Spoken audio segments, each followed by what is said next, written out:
Son las 9, las 8 en Canarias.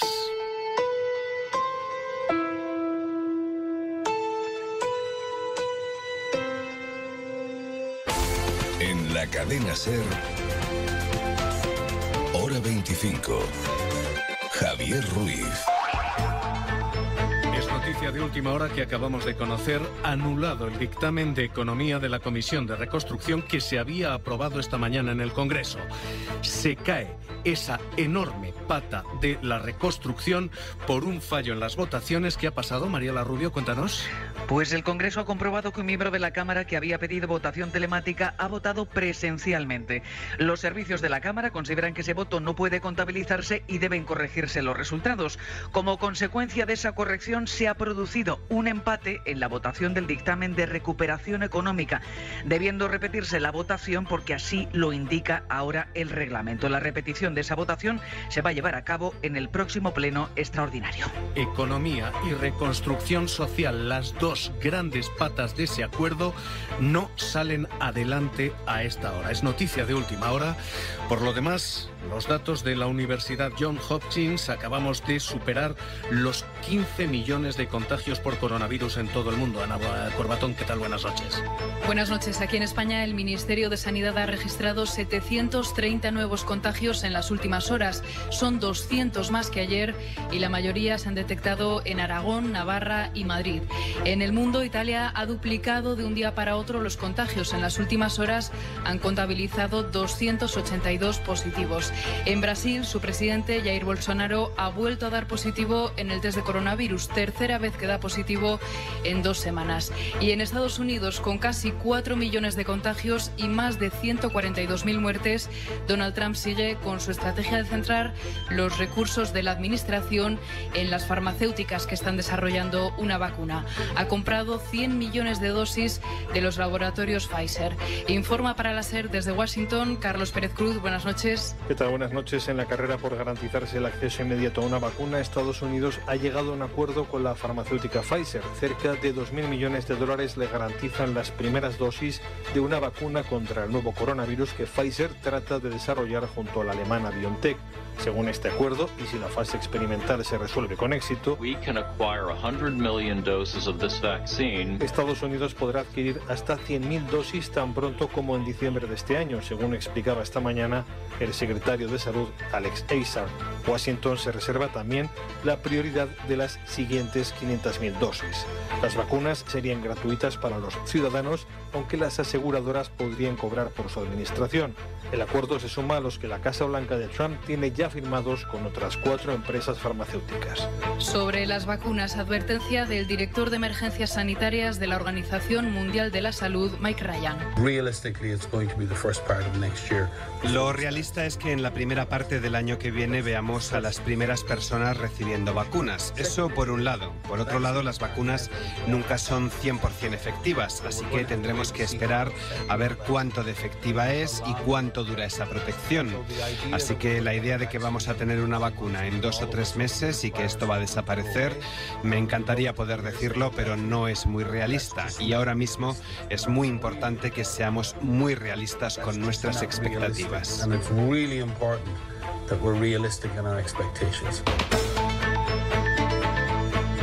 Y esta noche tenemos 2 citas con la cultura, la más inmediata en San Sebastián. Chano Domínguez al piano inaugura en estos momentos el escenario de la Plaza de la Trinidad en esta 55 edición del Jazz en San Sebastián. El artista, un viejo conocido del Jazz al Día, está acompañado por Horacio Fumero al contrabajo y David Sirgu a la batería. Además, sobre las 10:30 de esta noche, el pianista recibirá el premio con el que cada año el festival reconoce la trayectoria de los grandes nombres que pasan por la cita. Pese a las limitaciones de este año y sin escenario verde en la playa de la Zurriola, el coronavirus no ha impedido que un verano más San Sebastián disfrute del jazz. Este mediodía el Teatro Victoria Eugenia acogía el tributo a Charlie Parker, el primer concierto en un espacio cerrado de esta edición. Y por cierto, como novedad, el Jazz al Día emite por streaming los conciertos del mediodía y los de la Plaza de la Trinidad, como es este concierto de Chano Domínguez que continúa a esta hora en el principal escenario del festival. Gracias, Ane Zubizarreta. Y la segunda cita con Marta García nos lleva hasta Mérida. Antígona, la de la lengua vengativa. Enterrar a mi hermano. Es un acto existencial. La historia de esa mujer creada por Sófocles que desafía al poder y defiende la ética y la desobediencia, Antígona, inaugura a las 11 de esta noche con la presencia de los Reyes la edición 66 del Festival de Teatro de Mérida. Una edición que acogerá 5 espectáculos hasta el 23 de agosto en su Teatro Romano al 75% de su aforo y bajo el lema "Donde lo humano roza lo divino". Jesús Cimarro es su director. Hay sobre todo responsabilidad porque estamos viviendo una situación difícil, pero yo quiero dimensionarla y tranquilizar a la gente. Se toman todas las medidas necesarias y lo más importante, la decisión más acertada de los gobernantes ha sido la obligación de la mascarilla. Además de Antígona, subirá a escena Anfitrión de Molière, la comedia de la cestita de Plauto, Cayo César y Penélope, con actores y actrices como Belén Rueda, Irene Arcos, Fernando Cayo, María Galeana o Pepón Nieto. 9:05, 8:05 en Canarias. Ana Corbatón, gracias. Buenas noches. Seguimos.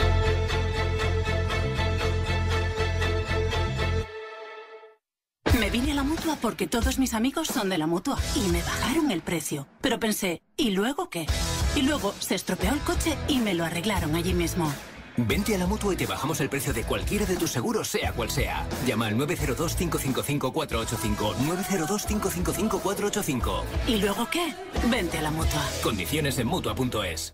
¿Conoces los servicios veterinarios de mascota y salud? Por 19 euros al año tendrás acceso a consultas gratis, descuentos del 40% en vacunas, tratamientos, pruebas diagnósticas y cirugías, y con la libertad de elegir el mejor especialista de entre más de 400 clínicas. Contrátalo ya en mascotaysalud.com. Tus veterinarios de confianza. ¡Puede ser oro, Mireia! ¡Puede ser oro! ¡Oro! ¡Oro, Mireia! ¡Oro, Mireia! ¡Oro olímpico para Mireia Belmonte! ¡Increíble! ¿Por qué te merecerías subir al podio? ¿Eres oyente de Podium Podcast? Las cronoficciones desde las cloacas. Una novela criminal. Nómadas. Historias que hablan tu idioma. ¿Has soñado alguna vez con ser atleta, dormir en la Villa Olímpica y acceder al podio? Ya puedes dejarnos tus mensajes de voz en el WhatsApp del programa. 681-016731. Esta noche nos subimos al podio en El Faro. Te esperamos a partir de la 1 de la madrugada en la SER. El Faro de verano, con Aloña Velasco. Cadena SER.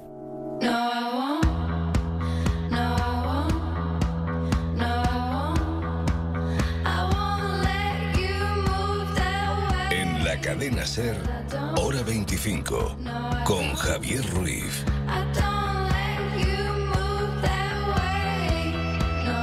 Y con un dossier un poco especial hoy vamos a hacer dossier trabajo. Ministra de Trabajo, Yolanda Díaz, ¿qué tal? Muy buenas noches. Buenas noches, muy bien. Hoy la sentamos a esta silla a hacer casi un ejercicio de rendición de cuentas. Hoy no la entrevistamos.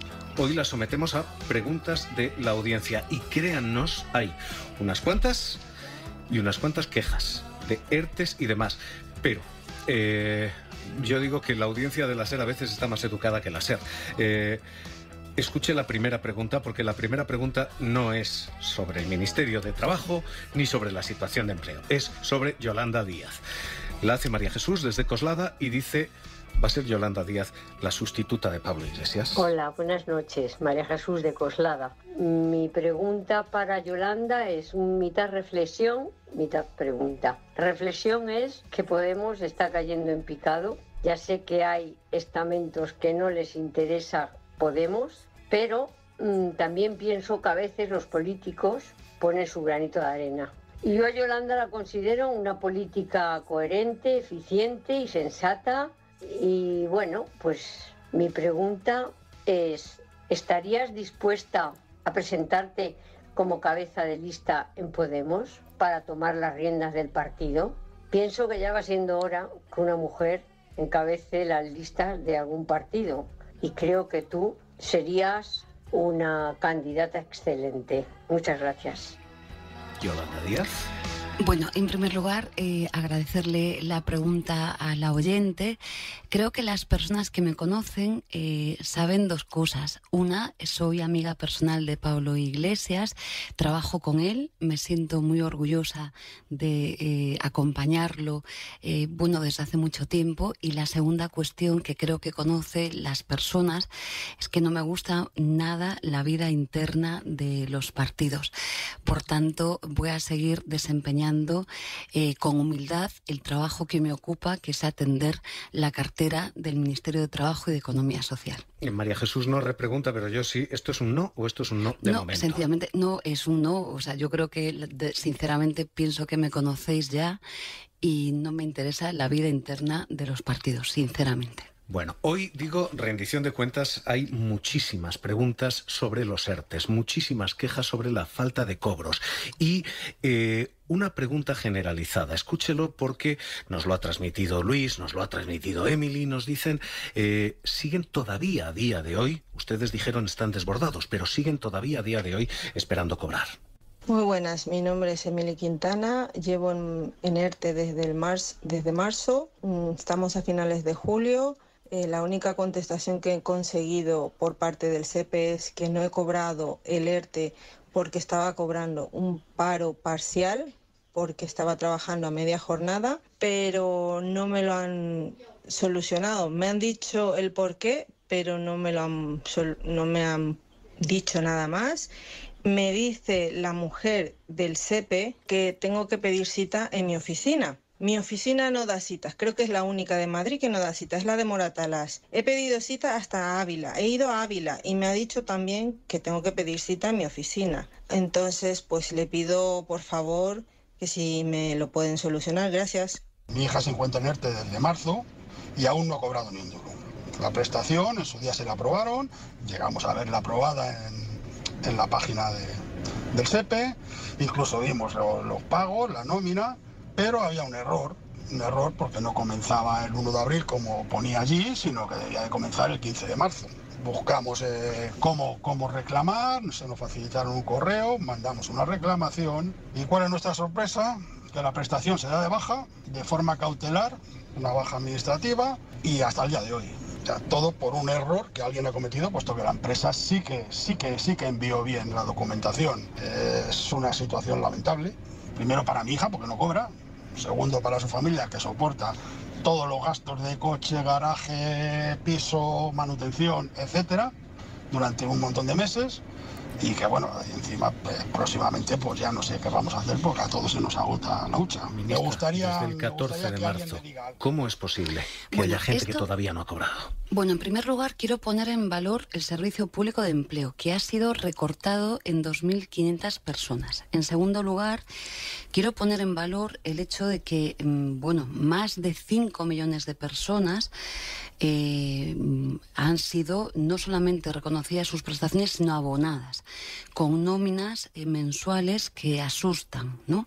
Hemos tenido un elemento positivo el pasado mes de junio, en el que hemos reducido la nómina mensual en 1.392 millones de euros, justamente por muchísimas personas ya, lo quiero poner en valor, el sistema está funcionando, nos quedan tan solo en ERTE de 3.400.000 trabajadores, 1 millón de trabajadores. Y esto es un dato muy positivo. Me atrevo también a decir que nos consta, por información del SEPE, que estas situaciones que están relatando las dos que señalaban, tanto Luis como Emily, son diferentes. La primera de ellas estaba cobrando una prestación, es un supuesto diferente, ajeno al ERTE.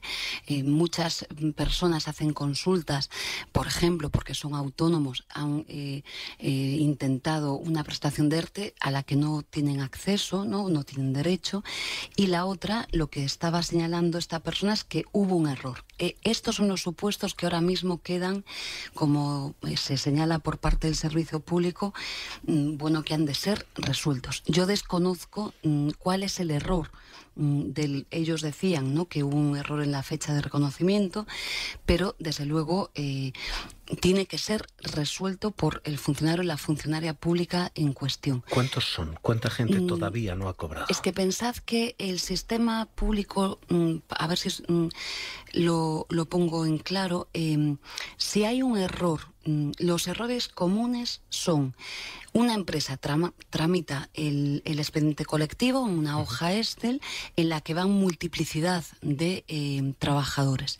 Los errores más comunes son dos: el código de cuenta de cotización, el número de cuenta bancaria. Sencillamente con que si un trabajador hay un error en el código de cuenta o un error en su cuenta bancaria, el sistema expulsa ese expediente, es decir, no llega ni a tramitarse. Por tanto, es una situación complicada. Cuando hacen consultas de este tenor, ¿no?, que a mí también me hacen a veces en las redes sociales, todos mis compañeros han cobrado menos yo. Es un caso claro de un error en la tramitación. Y además quiero poner, a veces dicen, mi empresa me dice que todo está bien hecho. Es decir, que no es una cuestión ni del SEPE, ni de empresas, ni de gestores, ni de profesionales. Es decir, que somos humanos y todos nos podemos equivocar en una tabla Excel en la que tramitamos multiplicidad de datos. Pero ¿tienen ustedes cuantificados de los 3.400.000? Es que no es posible porque de los 3.400.000, los que han entrado en el SEPE están todos no reconocidos, sino pagados. ¿De acuerdo? Lo que estoy diciendo es que estos supuestos, los dos que planteaban, no son impagados, son supuestos que han sido tramitados. Entendido. Pero está viendo casos, escuche, Félix, perdón, por ejemplo, dice, oiga, yo cobré 2 meses. Bueno, su hija dice, cobra 2 meses. Y después se suspenden los pagos. Escuche lo que cuenta. Mi hija, que reside y trabaja en Barcelona, se ha visto afectada por un ERTE. Y de los 4 meses que ha estado en el ERTE, solo ha cobrado 2. Y curiosamente ha sido el primer mes que estuvo en el ERTE y el último. El día 1 de julio comenzó de nuevo a trabajar. Los meses que cobró fueron marzo y junio. Los 2 meses que quedan por el medio, abril y mayo, pues no los ha cobrado. Cuando se interesó por cómo iba el proceso, ¿no?, de pagarle ese ERTE, pues acudió al Servicio Público de Empleo y le dijeron que había habido un error por parte de la empresa en darle los datos. Ella habló con su empresa y le dicen pues que los datos están correctos. Y en esa cosa está la pelota. Esto parece un partido de tenis. Y mi hija pues en medio, como un juez de silla. ¿Cómo es posible que pasen cosas como esta? Que uno cobre primer y último mes y en medio haya errores de tramitación intermedios. ¿Cómo es posible esto? Esto sí que es muy raro. En primer lugar, primero, buena noticia. El sistema está funcionando y se ha reincorporado la trabajadora. Creo que este es un dato muy positivo. Esta persona dice que su hija cobró en marzo. A mí me extraña mucho.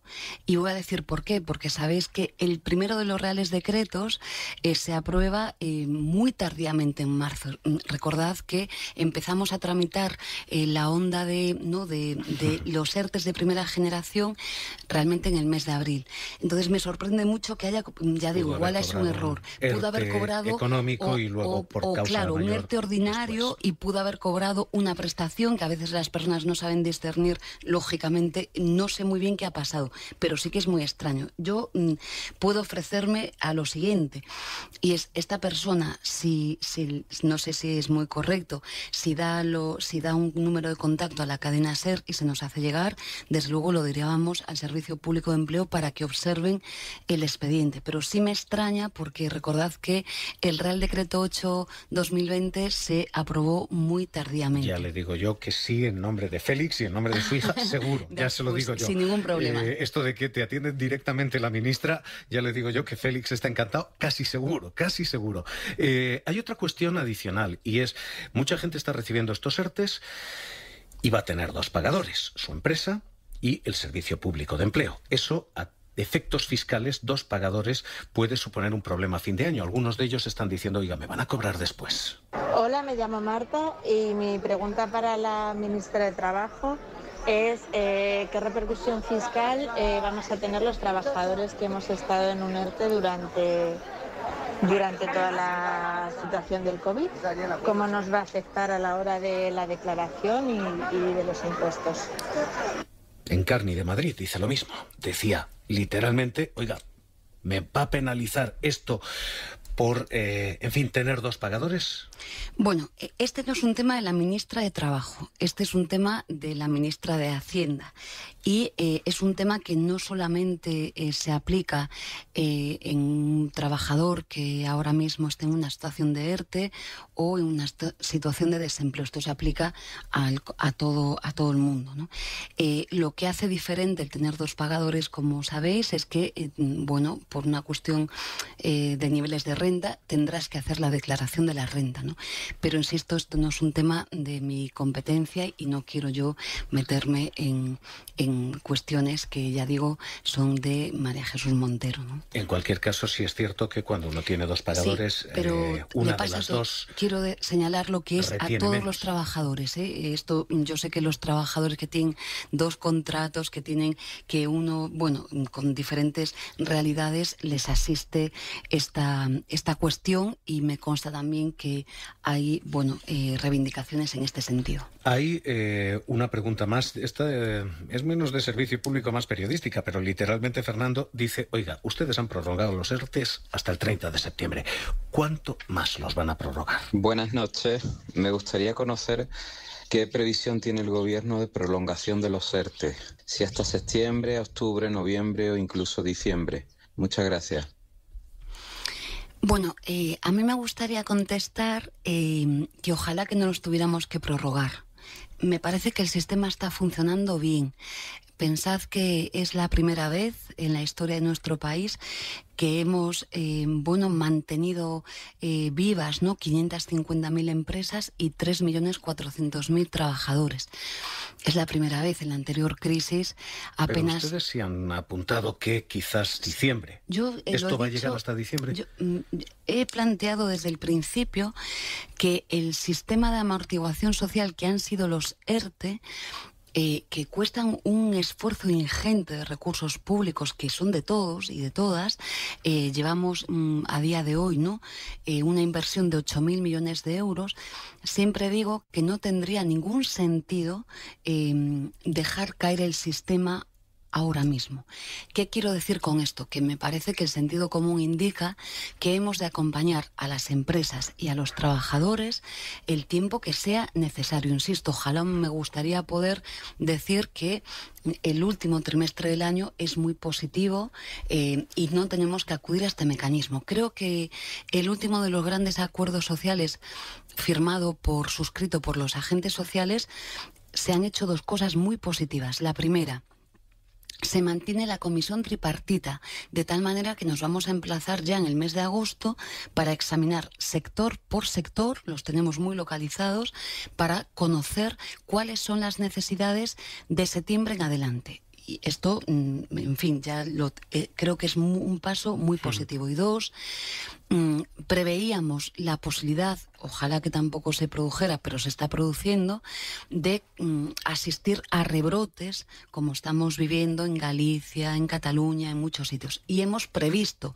esta situación. De hecho, ya me consta, estos días en Galicia se está acudiendo pues a aquellos otros ERTEs, ¿no?, que tenían que ver con el estado de alarma y con la situación anterior. Esto está, creo que, muy bien pensado y bien diseñado.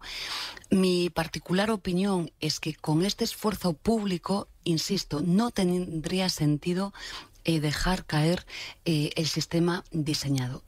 En el planteamiento de que he de ser prudente. Los datos, insisto, van muy bien. Pensemos, nos queda 1 millón de trabajadores en ERTE y, desde luego, es cierto que no esperábamos que fuera a tan buen ritmo.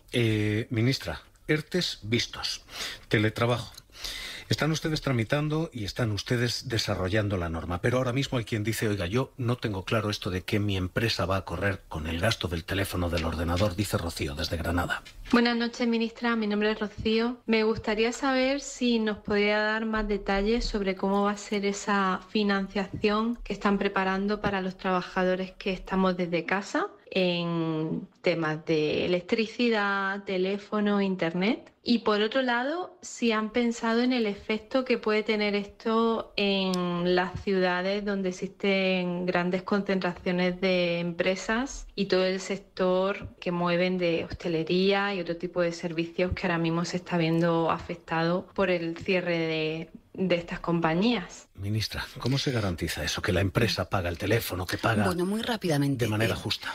Va muy bien el diálogo social sobre esta norma. He de ser prudente porque está sujeta a diálogo social. Esta misma semana hubo trabajos. 2, el borrador de la norma en el que se está trabajando se apoya en el Acuerdo Europeo del año 2002, en el que más o menos está bastante claro lo que hay que hacer. No se discuten los gastos, se puede discutir el alcance de los mismos, pero lógicamente de lo que se trata en esta norma es de igualar el trabajo presencial al trabajo diferido, por decirlo así. Pero COE ha protestado, dice usted, ha habido, acuerdo social. COE emitió una nota diciendo no nos gusta esto.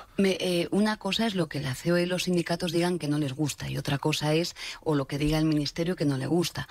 Pero yo soy consciente de que tanto la COE como CEPIME como los sindicatos conocen que no puede haber disparidad, es decir, el trabajo en el domicilio o el lugar que elija el trabajador no puede reportar ningún gasto en el desempeño de su función. Estoy pensando en un arquitecto con los sistemas operativos que son carísimos o un ingeniero o quien fuese.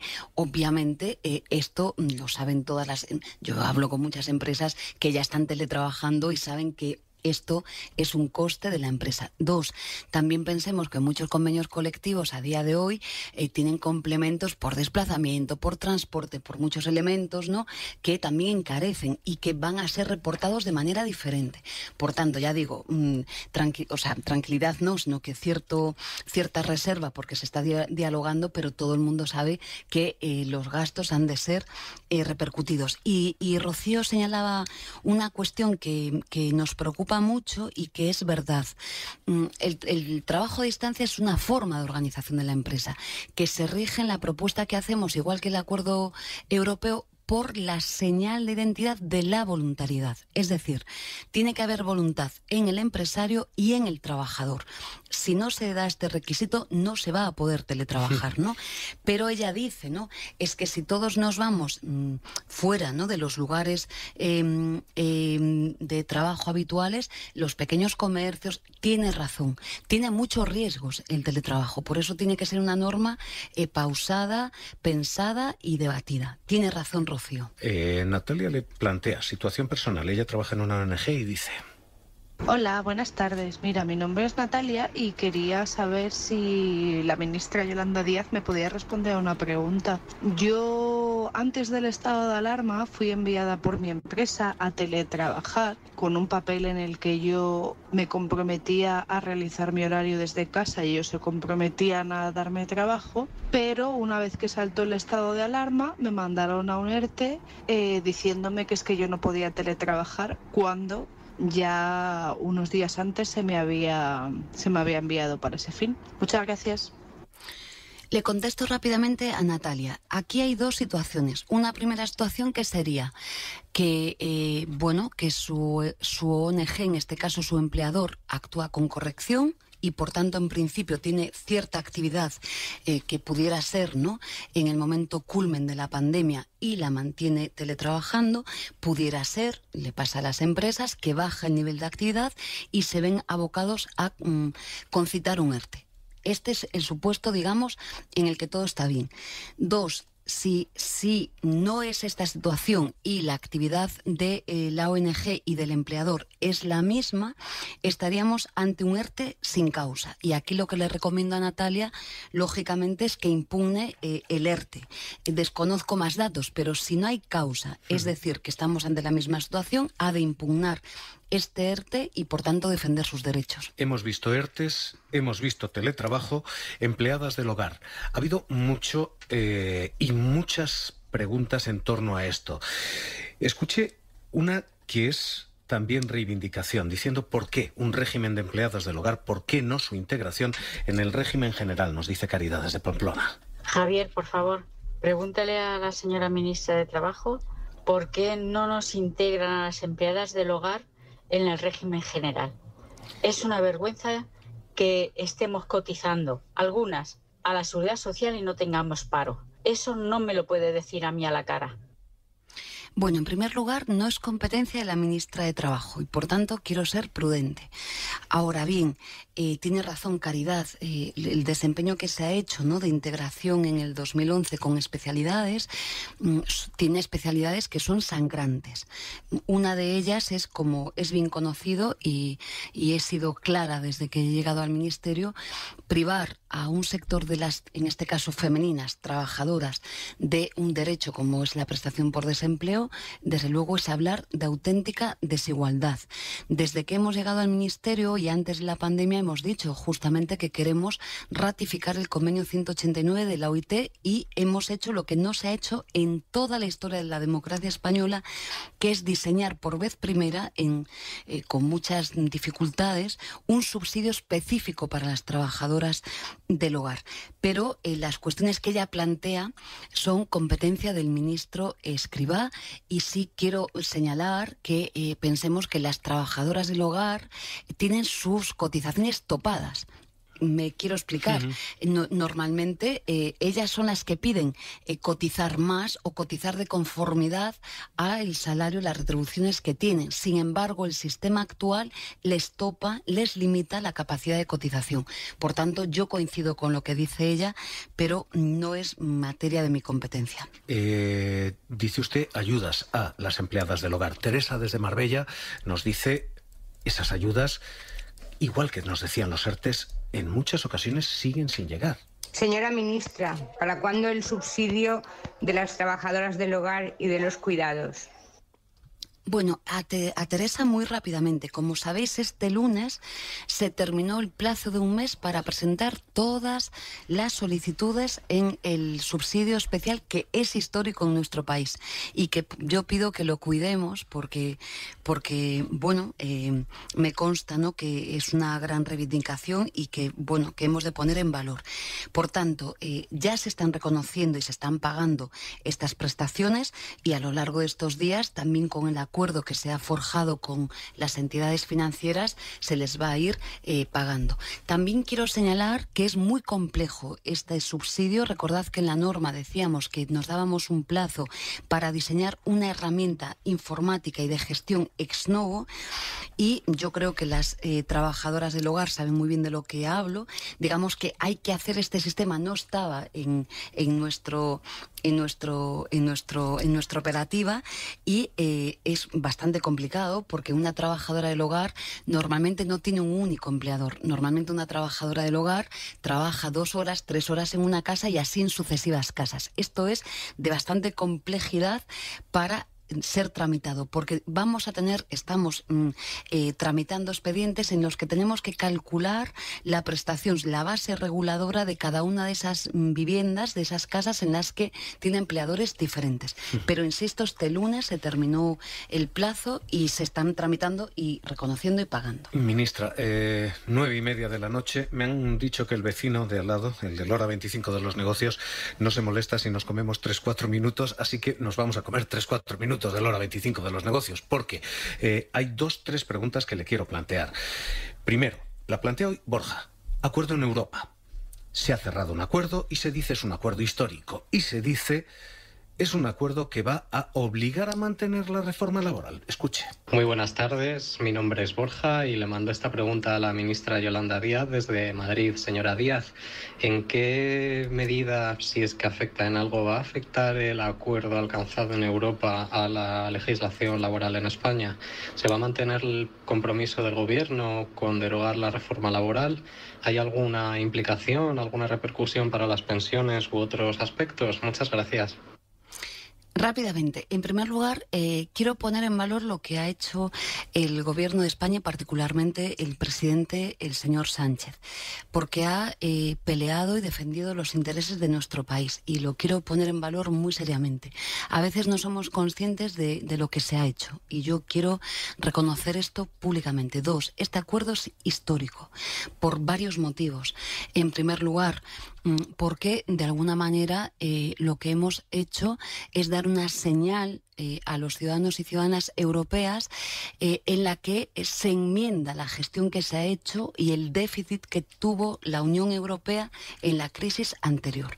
Se han hecho cosas muy importantes. La enmienda tiene que ver con no vamos a practicar aquellas medidas de la austeridad que hicieron, por ejemplo, que en nuestro país hubiéramos tardado 10 años en salir de la crisis en el caso de que hubiéramos salido de la crisis. Con rigor, ¿no? El acuerdo que se ha forjado estos días en Europa lo pueden ustedes leer y verán cuáles son, digamos, las exigencias que están contempladas en el apartado A18 y A19. Le invito a Borja que las lea singularmente, creo que muy importantes, en las que ya está trabajando España. Medidas que tengan que ver con el crecimiento del empleo, es clave. El acuerdo con los agentes sociales habla de esto. En segundo lugar, la protección social. Y en tercer lugar, y esto me preocupa y quiero hacer pedagogía porque hemos de concienciarnos del enorme cambio que hemos de hacer, que ya estamos abordando, es el cambio hacia la descarbonización de la economía, es decir, la transición verde y la digitalización de la economía, de los cambios productivos.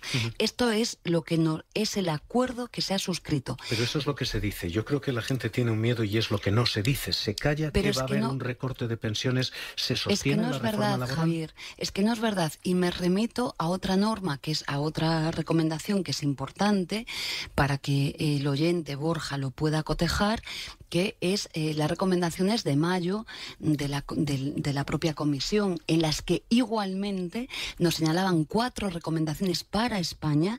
Ninguna de ellas tiene que ver con materias que son de legislación propia, ni en materia laboral, ni en materia de seguridad social y de pensiones. Por tanto, siempre digo que donde hay papeles las barbas se callan, e insto a los oyentes, que es una buena práctica, que lean los acuerdos. Apartado A18, A19 y las recomendaciones para nuestro país. Déjeme que se lo pregunte, que casi es de sí o no. ¿Habrá bajada de pensiones? No. ¿Habrá un sostenimiento de la reforma laboral? ¿Se mantiene la reforma laboral? Es que se mantiene todo. Y fíjate por qué. Justamente lo que... no se deroga la reforma laboral. No, al revés. Quiero decir, verás lo que ha pasado en Europa. Lo que Europa señala es la austeridad. Ministra, usted me contesta con una contundencia infinita: no vamos a tumbar las pensiones, pero la frase no, la reforma laboral sí va a caer entera, no se la escucho. ¿Va a caer entera la reforma laboral? Vamos a cumplir con el acuerdo. ¿Y por qué? El acuerdo de gobierno. Porque es necesario. Los déficits que tiene nuestro país se llaman, 2 elementos de centralidad, que yo llamo la anomalía española, que es la enorme precariedad que tenemos y lo que ha propiciado el Real Decreto 3/2002, que es una enorme devaluación salarial. Tiene que ser corregido. No podemos continuar así. Y esto es lo que hemos hecho en esta pandemia: alejarnos de la reforma laboral del Partido Popular y practicar, evidenciar que con otras políticas vamos mucho mejor. La reforma del PP, permítanme, y con absoluto respeto, ha quedado vieja. No atiende a las necesidades del mercado de trabajo actual. Y aquí coincide todo el mundo, el Banco de España, todo el mundo coincide. No soportamos los niveles de precariedad.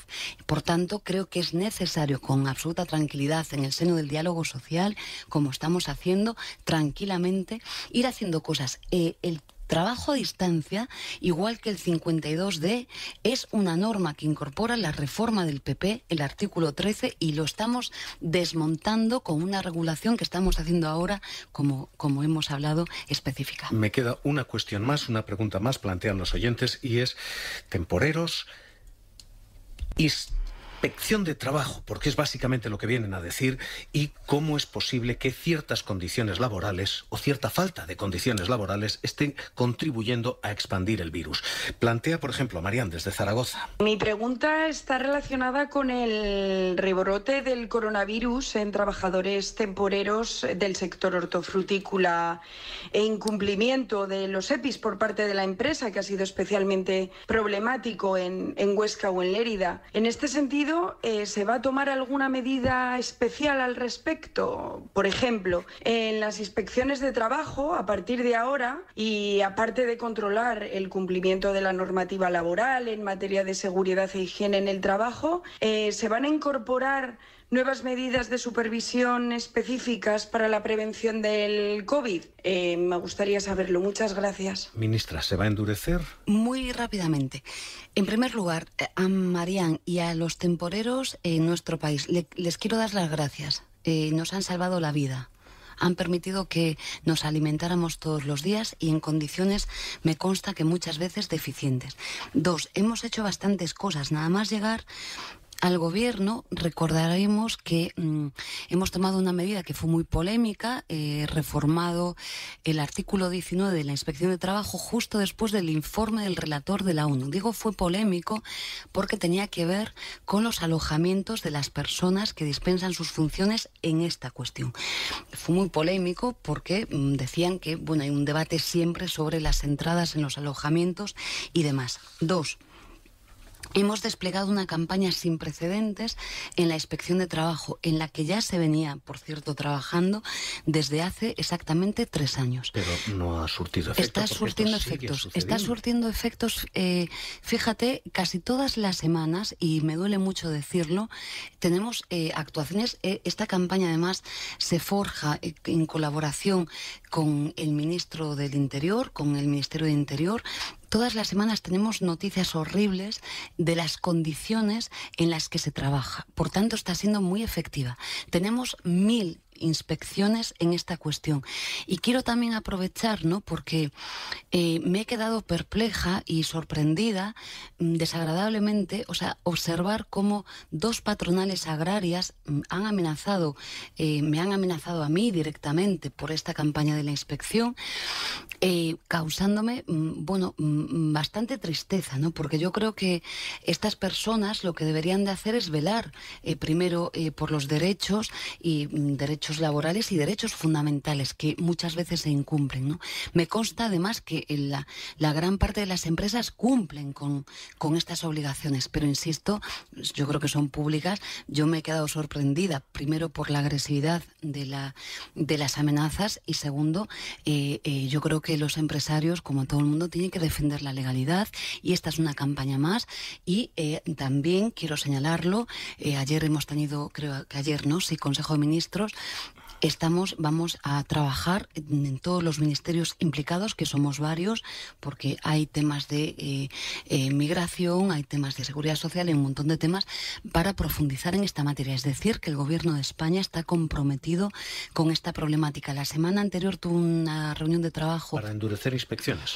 Para endurecer inspecciones y tomar medidas en una materia tan sensible como es cómo se trabaja y cómo se alojan y las precauciones en materia sanitaria. El ministro Illa, he conversado también con él, está muy preocupado por esta cuestión y también la semana anterior he tenido una reunión de trabajo con el ministro alemán. Va a ser justamente, me pedía colaboración en esta materia. Los 2 países estamos afectos a estas cuestiones y hemos de aprovechar el semestre europeo con la presidencia alemana justamente para abundar también en esta materia. Es de mucha complejidad, pero me he quedado sorprendida con la beligerancia por esta campaña que de verdad no quiero reproducir las palabras del relator de la ONU, pero habla muy mal de nuestro país. Ministra de Trabajo, Yolanda Díaz, frente a los oyentes de la SER, que ya ha visto usted que hacen preguntas más duras que los periodistas de la SER a veces. Gracias por estar aquí. No sabe cuántas se nos han quedado en el contestador. Así que la citamos a ronda de vuelta y a rendición de cuentas, ya digo, ante la audiencia cuando usted quiera. Un placer. Y esas personas que tenían algún error de tramitación, si lo quieren facilitar el contacto a la cadena SER, desde luego lo haremos llegar al Servicio Público de Empleo. Muchas gracias. No sabe usted lo que está diciendo. 10 menos 20, 9 menos 20 en Canarias. Hora 25 de los negocios. Enseguida, seguimos. Cuideo, ahora más que nunca, se compromete en garantizar el bienestar de las personas mayores. Contacta con nosotros. Cuideo, la empresa líder de cuidados a domicilio. Cuideo. En Amazon, cualquier momento es bueno para comprar a precios bajos. Mientras tomas el sol. ¡Guau! ¡Qué precio tan bajo! Mientras paseas al perro. Venga, chico. Precios bajos. Mientras haces que atiendes en una reunión virtual. ¿Te parece bien? ¡Qué precio tan bajo! Amazon. Precios bajos, cuando y donde quieras. Los sábados a la 1 de la tarde, Nadie sabe nada con Berto Romero y Andreu Buenafuente. Y el podcast siempre disponible en tu móvil. Este verano, vayas donde vayas, Cadena SER. Esto es uno que está un día aburrido en casa y dice, como esto del coronavirus ya parece que se está acabando, voy a montar una fiesta, leche. Y entonces invita a 100 personas y bueno, tocándose, ahí todos tocándose. Y total que al final viene el repartidor de pizzas y se sube a la fiesta también. ¿Verdad que no hace gracia? Pues no hace gracia. Así que no te relajes, que esto no es un chiste. Cadena SER. Leche. Hora 25 de los negocios. Javier Ruiz. Hoy en Hora 25 de los negocios, revisar impuestos. Esto es lo que plantea la Autoridad Fiscal Independiente. Revisar los planes de pensiones, revisar los impuestos conjuntos y revisar hasta 13 figuras fiscales que cuestan al erario público 35.000 millones de euros. Hoy, revisar impuestos en Hora 25 de los negocios. Empezando por los planes de pensiones. Hoy la presidenta de la AIREF decía, esos planes de pensiones no están funcionando. Y como no cumple el objetivo, aquí lo que pedimos es la reformulación completa del beneficio fiscal. Reformulación completa del beneficio fiscal no significa eliminación del beneficio fiscal, en el sentido en el que nosotros lo único que decimos es que tal y como está configurado, su objetivo, que es el de mejorar el ahorro previsional a largo plazo y complementar el sistema de pensiones públicas, no está siendo eficaz. Hay que tocar las pensiones privadas, las desgravaciones en pensiones privadas. Hay que reformular el sistema de pensiones. Hoy, revisar impuestos en Hora 25 de los negocios.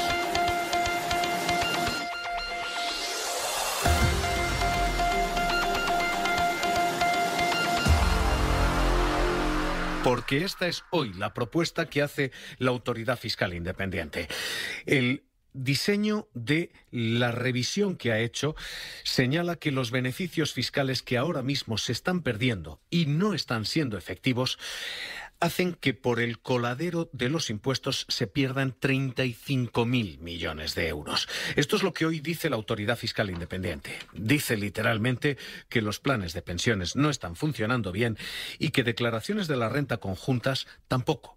Que la declaración de la renta hombre y mujer en muchas ocasiones perjudica a la mujer. Están impidiendo beneficios fiscales a las mujeres. Hoy ese diagnóstico es el que hace la AIREF diciendo todo esto ha de reformularse en el Pacto de Toledo, pero ha de reformularse literalmente con consenso. Sí debería reformularse, si bien parece lógico que puesto que probablemente haya una revisión de alguna manera del sistema público de pensiones en el marco del Pacto de Toledo, pues este sistema complementario tenga que ser coherente con las conclusiones que se alcancen en este marco. Rafa Bernardo, ¿qué tal? Muy buenas noches. Buenas noches. Hoy, Rafa, el diagnóstico de la AIREF tiene esas dos grandes patas, impuestos en general, planes de pensiones en particular. Hablemos de pensiones primero, porque lo que se dice es esto hay que reformularlo, esto hay que replantearlo. ¿Cómo? Sí, dice la AIREF que si el objetivo era fomentar el ahorro a largo plazo para complementar la pensión pública en el momento de retiro, esto no se está dando según su análisis. Primero, estos beneficios fiscales a los planes de pensiones benefician sobre todo a los más ricos. De los 1.643 millones al año que Hacienda deja de ingresar por este motivo, el 66% se concentra en el 10% más rico de la población. Pero además, los datos dicen que los beneficiarios aportan poco y, por tanto, ahorran poco. A los 64 años los ahorradores han acumulado de media 11.000 euros en planes de pensiones. Además, las comisiones se comen el dinero que se deposita. Han hecho simulaciones en la AIREF para un contribuyente de renta alta. Para obtener 773 euros de ahorro hay que gastar 7.700 en comisiones. Y por último, al tratarse de un diferimiento fiscal, los impuestos que no se pagan ahora se pagan en el momento de la jubilación. Y con los datos de la AIREF resulta que las rentas altas pagan lo mismo ahora que entonces. Esto le quita interés a esos planes. Y las rentas bajas pues podrían tener ahorro en impuestos, pero como decíamos, muy pocos se sirven de estos vehículos porque no tienen capacidad de ahorro. El veredicto, por tanto, si no cumple el objetivo para el que fue diseñado, hay que rediseñar completamente este beneficio fiscal. ¿Se pueden eliminar las desgravaciones a los planes privados? Puede ocurrir por necesidad fiscal. Los grandes fondos de pensiones se han opuesto al fin de esas desgravaciones. De hecho, reforma fiscal tras reforma fiscal, la única desgravación que ha sobrevivido es la de los planes de pensiones. Hoy la AIREF dice no es efectiva. Pueden terminarse, pueden caerse. La necesidad fiscal puede forzar lo que no ha querido la voluntad política. Hoy Nadia Calviño, la vicepresidenta del Gobierno, la ministra de Economía, decía literalmente: todos vamos a tener que arrimar el hombro porque va a ser necesario recaudar más. Igual que hemos estado todos arrimando el hombro en este momento extraordinario, todos tendremos que encontrar la forma de arrimar el hombro también para la recuperación, que podamos cuanto antes retomar también la senda de la estabilidad presupuestaria y de la reducción de la deuda pública con el que todos, estoy segura, estamos comprometidos, ¿no? José Moisés Martín, Economistas frente a la crisis. ¿Qué tal? Muy buenas noches. Hola, buenas noches. ¿Hay que eliminar las desgravaciones a los planes privados? Desde luego, lo que no podemos hacer después de este estudio que muestra claramente que no solamente son regresivas, ¿no?, que es uno de los primeros elementos, sino que además no están cumpliendo las funciones para las cuales se plantearon, es mantenerlas, ¿no? Por lo tanto, digamos, en el caso más favorable, digamos, para los intereses de los fondos de pensiones, habría que reformularlas drásticamente, ¿no? Y en un caso, digamos, más de primeras, ¿no?, lo que tendríamos que hacer probablemente sería eliminarlas, porque si no están cumpliendo su función y todo lo contrario están sirviendo para que tengamos un sistema fiscal más regresivo, pues probablemente sea una buena opción el replantearse el eliminarlas. ¿Puede eso, en un momento en el que el sistema público está sufriendo ciertos apuros, terminar con los incentivos a buscarse una solución privada? Bueno, yo creo que en realidad lo que demuestra el estudio de la AIREF, que es un estudio magnífico, ¿no?, y de que podríamos hablar mucho, ¿no?, porque han trabajado mucho en ello, lo que demuestra el estudio de la AIREF es que no están cumpliendo esa función, ¿no? Por lo tanto, si se establecieron en un momento para buscar, digamos, incentivar este complemento privado de un sistema de pensiones público que no estaba funcionando bien, pues efectivamente no está cumpliendo esa función, ¿no? No está bien diseñado y por lo tanto habría que reconsiderarlo en profundidad, ¿no? Por lo tanto, efectivamente puede ocurrir que al quitar esto lo que estemos haciendo es desincentivar el uso de este instrumento para complementar unas pensiones públicas, ¿no? Recordemos que el uso de las pensiones privadas no va a solucionar el problema de las pensiones públicas en este país, ¿no?, sino que necesitamos aún así una reforma importante de las pensiones públicas y que esto es solamente una pieza más que muestra que todo el sistema necesita una reconsideración.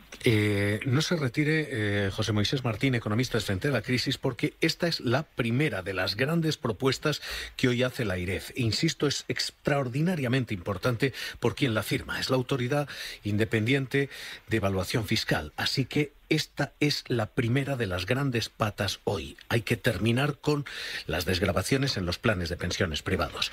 Pero la AIREF hace una evaluación fiscal de muchas otras cuestiones y de muchas otras figuras, hasta 13, y llega a conclusiones como que la declaración conjunta, la de el hombre y la mujer, penaliza a la mujer, que esas declaraciones conjuntas probablemente han de ser eliminadas también. Rafa Bernardo, se revisan otras figuras impositivas y se plantean otras eliminaciones en todo esto, ¿no? Sí, no es tan dura la AIREF en estos casos que vamos a mencionar ahora como con los planes de pensiones, que dice directamente no cumple el objetivo. El resto de medidas dice cumple el objetivo, pero a lo mejor es que hay que mejorarlo, hay que mejorar su eficiencia o hay que redireccionar el objetivo. Para empezar por lo que mencionabas antes, la modalidad de tributación conjunta del IRPF IRPF. Dice, sí, efectivamente, está beneficiando a los hogares que solo tienen un perceptor de rentas, este era el objetivo que tenía, pero dice la IREF, esto está desincentivando, así lo hemos detectado, la entrada en el mercado de trabajo del cónyuge no perceptor, que en más del 80% de los casos son mujeres. Así que proponen acabar con este impacto de género haciendo desaparecer esta ventaja fiscal, pero con un régimen transitorio para no afectar, por ejemplo, a los matrimonios que ya están en esta modalidad y que no podrían, de alguna forma, cambiar con la suficiente rapidez. Del IVA reducido y superreducido. Dice, cumple el objetivo de facilitar el acceso a bienes de primera necesidad o sociales, pero lo que sucede con estas figuras es que acaban beneficiando más a las rentas más altas porque al final son las que más gastan. Así que recomienda la IREF tocar los tipos una vez que termine esta crisis para potenciar los bienes más redistributivos. Por ejemplo, el pan, esto beneficia más a las rentas más bajas frente a los que son menos redistributivos como los viajes. También hablan de las ayudas fiscales al alquiler, que son 1.039 millones de euros al año. Dice la IREF que hay que alinearlas mejor con el objetivo de fomentar la oferta de viviendas y a la vista de que hay muchas familias que tienen difícil su acceso a la vivienda, pues lo que propone es dar más ventajas a aquellos arrendadores que alquilen a personas en situación de vulnerabilidad. Y por último, las ICAV, instituciones de inversión colectiva. En teoría tienen que tener mínimo 100 accionistas, pero detecta la IREF que muchas veces 1 o 3 accionistas son los que tienen la mayoría de las participaciones. Así que dicen, hay que limitar la participación por accionista para que realmente estas figuras cumplan sus objetivos. Esas son las 4 grandes patas, los 4 grandes ángulos más. José Moisés Martín, le pregunto uno a uno. Primero, hay que terminar con esa tributación conjunta. Dice hoy la presidenta de la IREF, Cristina Herrero, hay que revisar esto. Escuche. Observamos que se genera un cierto desincentivo a la participación laboral del segundo perceptor de renta del hogar, que principalmente son mujeres. Por lo tanto, lo que proponemos es una paulatina desaparición de este beneficio fiscal, eso sí, mediante el establecimiento de un régimen transitorio. ¿Hay que terminar con esa tributación conjunta? Bueno, yo creo que los resultados apuntan en esa dirección, ¿no? Ahora tendremos que hacer efectivamente un régimen transitorio, plantear un régimen transitorio para evitar que familias que llevan mucho tiempo en este régimen se puedan encontrar en otra situación. Pero en última instancia lo que nos está diciendo es que en un contexto en el cual vemos que hay una brecha salarial entre hombres y mujeres muy grande y que además está muy mediatizada por cómo las mujeres se quedan en casa, ¿no? Por el tema de los cuidados, por cómo ellas sobre las mujeres es sobre las que más recae digamos los cuidados, y esto castiga su desempeño laboral. Pues encima, digamos, de todo esto, si encima tenemos un sistema fiscal que premia esa figura, pues efectivamente estamos haciendo un flaco favor a las políticas de igualdad, ¿no? Con independencia de otros criterios, ¿no? Por lo tanto, yo creo que efectivamente tendríamos que ir tendiendo a eliminar esta figura, siempre planteando este régimen transitorio, porque hay muchas familias que están acostumbradas a hacerlo así, que ahora mismo pues probablemente sería una situación muy compleja para ellas si lo quitáramos de un día para otro. IVA reducidos. Dice hoy la Autoridad Fiscal Independiente, literalmente, que esto beneficia más a quien menos lo necesita, a quien más renta tiene. Afecta tanto a rentas bajas como a rentas altas, y casi más a rentas altas, puesto que son los que consumen en mayor medida en términos globales. Y parece que existe una mayor eficiencia en otras medidas o políticas de gasto que vayan más dirigidas a colectivos vulnerables o a sectores estratégicos. Pueden creer que les estamos hablando de cuestiones extraordinariamente técnicas, nada más a pie de calle. El IVA reducido, los súper reducidos, son los que hay, por ejemplo, para las comidas más básicas, los cuidados de bebés. Esto hay que eliminarlo. Si esto se elimina, aquí hay mucha más controversia. No se está penalizando a las familias más pobres. Bueno, esta es realmente la parte del león, con independencia de que hayan salido otros elementos, pero la parte del león de las bonificaciones fiscales lo encontramos aquí, lo encontramos en el IVA, ¿no? Lo que se plantea la IREF, y yo creo que con acierto, es que efectivamente pueden cumplir una misión, digamos, de política social, en el sentido que las familias más pobres reciben unos los bienes a un precio más barato, ¿no? Aunque todas al final lo reciben al mismo precio, si no sería mejor, y ahí hablan de coste de oportunidad, recaudar a un nivel ordinario, es decir, con el IVA que tienen los productos normales, y ese dinero destinarlo a políticas sociales, ¿no? Que yo creo que es un poco el modelo que se está siguiendo en otros países. En España tenemos muchísimos productos que están en IVA reducido y súper reducido, comparado con otros países, esto lo dice el informe, ¿no? Y por lo tanto yo creo que el debate que tenemos que abrir es si no sería mejor recaudar ese dinero e invertirlo luego en unas políticas sociales específicamente dirigidas a las familias más pobres. Una última cuestión, alquiler. Y dice hoy la IREF. Nuestra propuesta en este sentido es reformular el incentivo, precisamente reorientando su diseño para facilitar el acceso al alquiler de los colectivos más vulnerables. ¿Funcionan mal las desgravaciones, las ayudas al alquiler? Bueno, ahora mismo solamente cubren a menores de 35 años, de hecho. Sí, pero al final lo que demuestra el informe de la IREF es que con independencia de que cubran a menores de 35 años, ya en esas bandas de edad se están dando unas desigualdades económicas tremendas, ¿no? Y por lo tanto merece la pena que concentremos el esfuerzo en aquellas personas y aquellas familias que realmente lo necesitan, además en un contexto como el que estamos viviendo, donde probablemente las tasas de pobreza juvenil y las tasas de pobreza entre familias jóvenes con niños se vayan a incrementar muchísimo, ¿no? Por lo tanto, sería mejor concentrar el esfuerzo en ese tipo de familias que utilizar solamente el criterio de edad para plantearlo, ¿no? Yo creo que en esta dirección obtendríamos unos resultados sociales más positivos. José Moisés Martín, pregunta de conclusión. Todo esto es lo que se debe de hacer. Insisto, ¿pueden ustedes creer que es técnico nada más a pie de calle que cómo pagamos pensiones, cómo pagamos el IRPF, el IVA o el alquiler que tenemos? ¿Hay fuerza política para hacer todo esto? ¿Hay capacidad política para hacer todo esto? Va a ser difícil porque al final hay que tener en cuenta una cosa, y esto es así de triste, pero tenemos que ser realistas.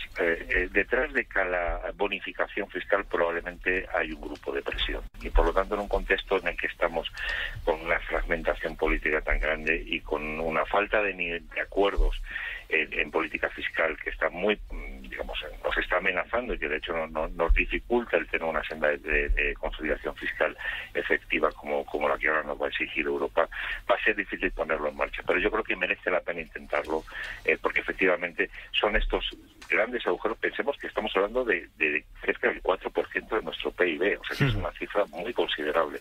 Merece la pena que hagamos el esfuerzo para consolidar y tener un marco fiscal más sólido y que nos permita mejor financiar otras políticas públicas que ahora mismo consideramos más necesarias. Pues José Moisés Martín, Economistas frente a la crisis, gracias por estar esta noche aquí en Hora 25 de los Negocios. Un abrazo. Muchas gracias y buenas noches. Hoy, ya ven ustedes, es cuestión fiscal, es cuestión principal. Hoy, un día en el que en los mercados, Eladio Mizoso, las bolsas han cerrado en rojo, ¿no? Sí, las bolsas europeas han apuntado al rojo. El IBEX 35 ha perdido el 1,39%. Se queda en 7.390 puntos cuando ayer llegó a rebasar los 7.600. Parecido en Europa, con pérdidas entre el 0,5 y el 1,3%. En cambio, en Estados Unidos, el Dow Jones ligerísimamente en positivo, el Nasdaq ligerísimamente en negativo. Por valores, el que más baja hoy, Naturgy, 5,2%, tras presentar una caída de resultados del 43% interanual en el primer semestre. Hoy, como ven, cargado este tramo, mercado laboral, ministra de Trabajo, reformar impuestos con la IREF.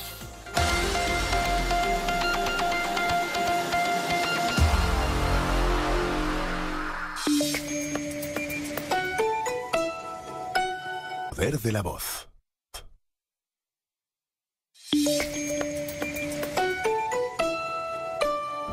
Síguenos en Facebook y súmate a la Comunidad 25.